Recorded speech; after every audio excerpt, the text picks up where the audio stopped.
time. We have all three of us here live. I think we fixed our technical problems. We hope so.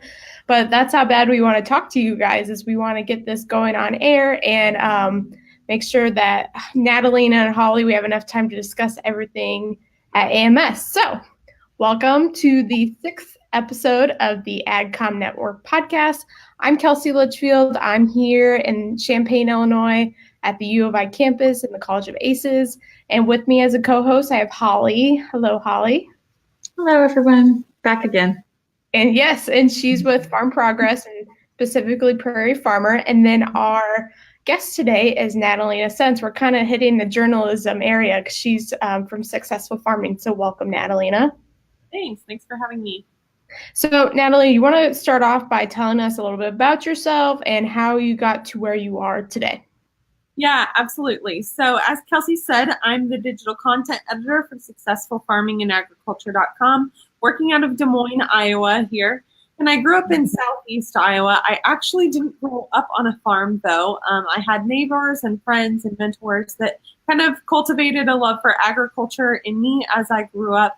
I went on to study agricultural business at Iowa State University, and after graduating there, I got to spend a full year on the road from May 2016 to May 2017, visiting farmers and ranchers in all 50 states and sharing their stories through blogs and photography.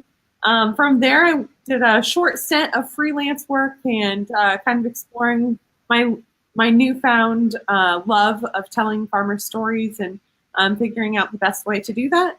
And then I always joke I accidentally became a journalist and joined the Successful Farming team. I know. I followed along with you. I think when I was an intern at Illinois Farm Bureau, I did a radio interview with you while you were out. I don't remember what state you were currently in, but I think you were about halfway through. Yeah, I don't remember what state I was in. I do remember I was sitting in a McDonald's parking lot when I was on the phone with you, though. Yes, I do remember that. It looks like Holly went offline again, but I think if she's able to rejoin, we'll keep going, and then hopefully she'll be able to join back on. But the reason we are here today is to talk about Ag Media Summit, which happened earlier part of August. We're now at the end of August in Scottsdale, Arizona. And Natalina, excuse me, I'm sure you get Natalie a lot, probably. It. Yeah. So Natalina, tell us why you wanted to go to AMS. This was your first experience going to Ag Media Summit, correct? Yeah, it was the first time I got to go to Ag Media Summit. I've heard really fantastic things about it in the past, though, just couldn't make it work. So was really excited to join my successful farming colleagues down there this year. We had a great time. It was really fun to learn from people who have been trained in journalism differently, have a lot more experience than me. So picked up some great tips and tricks from them, but also a good time to connect with people that I work with in the office every day in a different setting, and also meet other peers across the industry. Yeah, it's like one big family reunion. I think I refer to that as a lot at Ag Media Summit. It's one big family reunion, and I'm pretty sure you probably got a little taste of that, didn't you? Yeah, it was really fun. I think one of the best parts of the travel experience that I had prior to this position is I run into those folks all over. And sometimes it's a fun surprise because you don't know where life has taken people, visited their farm or ranch. But I ran into several of those folks at Ag Media Summit, got to see a few people from organizations that supported me while I was traveling, that sort of thing. And it was just great to see them and catch up with them and hear about the things that they've been up to since I saw them last. Yeah, nice. I think Holly's still frozen, but she might be able to hear us. I'm like texting her, so if you see me looking down, I'm just trying to communicate with her. But let's talk about some of the sessions that we went to. I know for me, I'm really into social and digital media and that sort of realm. So I attended a lot of sessions on that. What session, I guess we can start with whatever you think was the most pertinent to what you wanted to learn about, or whatever you found the most interesting. I have my notes here, so I'm sure we can collaborate on ones that I went to that you didn't, and vice versa. Yeah, first off, I want to start off by saying I was really impressed by the wide range of sessions there were to go to. There were several, almost every time slot that looked really interesting, and you could either pick one that kind of pertained to exactly what I do every day, or something that's more on the edge of what I like to do, but caused me to maybe think about what I could be doing in my role as I grow here at Successful Farming, or other ideas that we can start implementing on our team. But for me, because I don't have some of the journalism backgrounds that some people have, it was really interesting to learn from those people that maybe have pursued a more traditional career path. And so their writing advice and that sort of thing was really fantastic.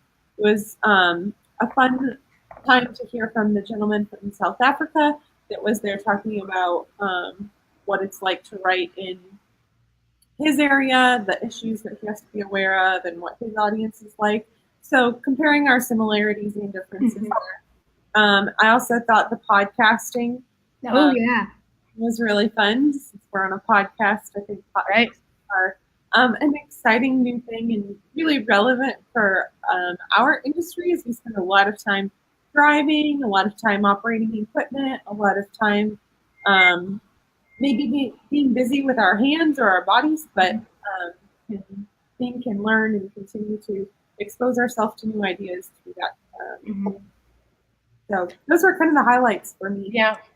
That was one thing I notice every year at Ag Media Summit is they have such a big range of sessions, whether it's from not strictly, but whether it ranges from journalism for editors or it leans back the other way to PR and marketing. There's kind of something for everyone. So even if you aren't a journalist, even if you are a journalist and you're interested in PR, then you can go to that session. Like there's no restrictions on what you can and can't go to. So, and I guess in today's world, it's important for communicators to be versatile in a lot of skills. Yeah, it really helps put in perspective what other people you may encounter in your day-to-day job are thinking about and prioritizing in their roles, and maybe even if they're not things that you'll implement in your day-to-day work life, help you understand maybe where they're coming from and work with them a little bit more. Right. So I'm going to pull up my notes for Ag Media Summit. My iPad locked out, obviously, because I haven't been on it. But one of the things that I thought was really interesting was the podcasting you were talking about and those hard-hitting skills. But there was also some personal growth sessions, which really made you sit back and think. Did you attend any of those? I didn't. I attended mostly writing ones. I also had a fantastic writing about science session. There are a couple of those, and just thinking again about what the statistics you read and your reporting mean, what they don't mean, what you are saying, but also what you're not saying by writing about certain things or talking about data and information and science. Right. And when you mentioned the podcast one, that was one of the new digital media they offered. I also attended some Facebook analytics. I know someone from K-State was instructing about, and one of the things I wrote an article for the Byline, which should be coming out, I don't know, within the next month or so. And I think the biggest lesson I learned from Ag Media Summit wasn't something that was taught from the sessions. It was more of the overall idea. Overall idea is the need to adapt. Whether it's such as podcasting. Well, podcasting is becoming such a huge thing. We as communicators need to adapt to that and find a way to offer our audience content that way. Or whether it's adapting to new leadership. I know Livestock Publications Council and AAEA every year, they bring in a new president or bring in new board members and then need to adapt to new leadership. And it's just a fresh reminder that we always need to be constantly learning, I would say. Yeah, I think that's very true. It was fun and inspiring to be around people that have been in their career for 2 years or 22 years or 42 years. They're out there to learn and share their ideas. Yeah, I agree. Let's see, what else? I took all my notes on my iPad this year, which was actually, I do advise if anyone's ever looking to take notes, during a session. I didn't take them on my phone, but I took on an iPad. And it's been very helpful to reference because sometimes when I take notes on an actual pen and piece of paper, I lose it. Have no idea where it went. Maybe I left it on the plane. Maybe I dropped it. I don't know. So this has been nice to look back and forth on. I'm a huge fan of electronic notes. I also like to take notes as I tweet. So I just take notes on Twitter, basically. Mm-hmm. Then I can include photos and then also share what I'm learning with other people in real time. I'm glad you said something about Twitter.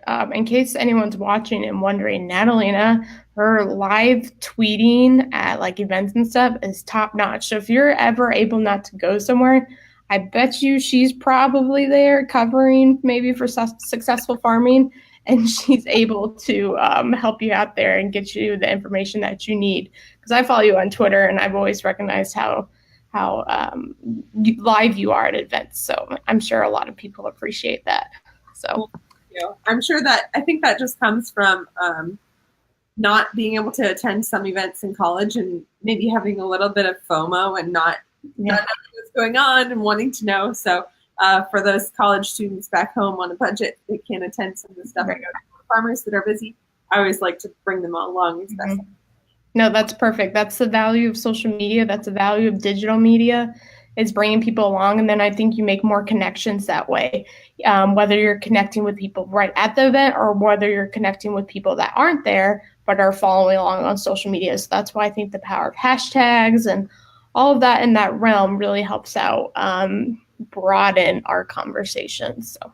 Absolutely. And I think having those conversations on Twitter and then getting to go to Ag Media Summit and meet those people in real life. And although you've only seen them from a headshot for 2, 3, 4 years, you feel like old friends when you finally get to meet each other face to face at events like Ag Media Summit. Right. So besides the sessions, which were so beneficial, and I wish we could dive into each session that we did, but we have a limited amount of time, and I'm sure if we dove into each sessions, we might be here for like a couple hours. I don't think anyone wants to listen to me, at least for a couple of hours. So what else did you like about Ag Media Summit outside of the sessions?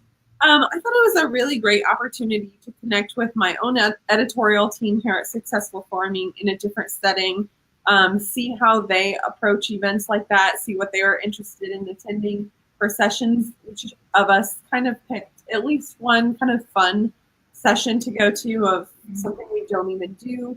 I went to like an art and design session, which there's a reason I write and don't do art and design for the magazine. But it's fun to learn, like, and you grow to appreciate the other people on your team maybe a little bit more once you understand and do your job a little bit more. So that was really fun. It's also really fun to meet with more experienced editors, get to know them. I got to go out to dinner with John Deere and some other editors.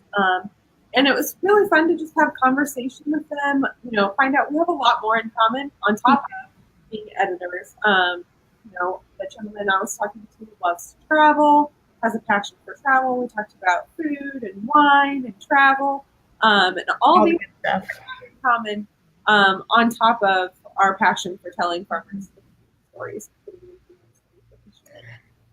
You touched a little bit about that. One of the other things I love about Ag Media Summit is that we're able to bring together different generations. So people that are our generation, such as we're in our younger 20s, fresh out of college, things like that. But then you also bring people that are seasoned veterans, and they can come in, and while they're still learning too, they offer great insight of whether we're writing something or whether we're doing social media. They can always offer a great perspective.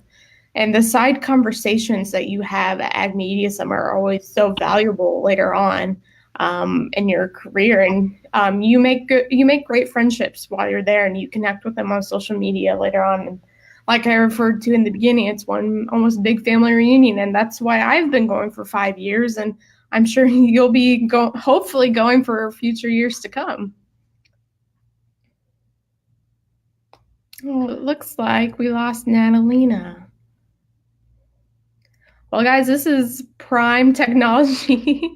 I don't know, maybe Natalina can still hear me or not, but looks like we've had a run of technology again. I'm not really sure what's happening. We've never had this problem with our software before, so definitely something I should probably look into before our next live broadcast. And I'm sorry that Natalina is now frozen and we can't get her back here, but I just want to thank everyone for jumping on this late in the afternoon. This was our second try today to try to get some content to you guys and recap Ag Media Summit. One of my last questions I was going to ask Natalina is, why should people attend Ag Media Summit? I think we were alluding to it at the end. It's like one big family reunion, but also you can bond with people and really build friendships and learn others of how they're there. And Natalina says she's here. Hold on one second. Natalina, can you hear me? Looks like she's still frozen. Natalina, if you're in the comments, could you real quick tell us why others should attend? And I can share your comment on here, but like I was saying, why others should attend. It's one big family reunion and you can learn so much. I always leave the conference feeling so motivated to be better as an ag communicator in my career. And you always learn something, like alluding to earlier about always adapting and making sure that you're always learning. And that's one of the themes of this podcast, is to make sure you're always learning, whether you're my age, a young professional, or whether you're a seasoned veteran. It's important to always keep learning. So one thing I also want to quickly note and plug into, AAE is having a webinar later this August. You might have received an email about it. It's a webinar called How to Navigate Workplace Dynamics. It's August 31st, I believe, at 11 a.m. And we're going to talk about working with other people in your office and how to go through those dynamics and really add your own skills to the team and how you can become a great part of your workplace team. So look for details on that. Again, guys, sorry this isn't really working out today. Technology must not be our friend today. But one quick second, Natalina, I think she's still typing her answer of why others should attend, but okay, perfect. Natalina says why you should consider attending Ag Media Summit if you haven't. As she says, it's a great opportunity to network with others in the industry and sharpen your skills. And I think she put, and I think that's the perfect way to put it. You're always growing your network.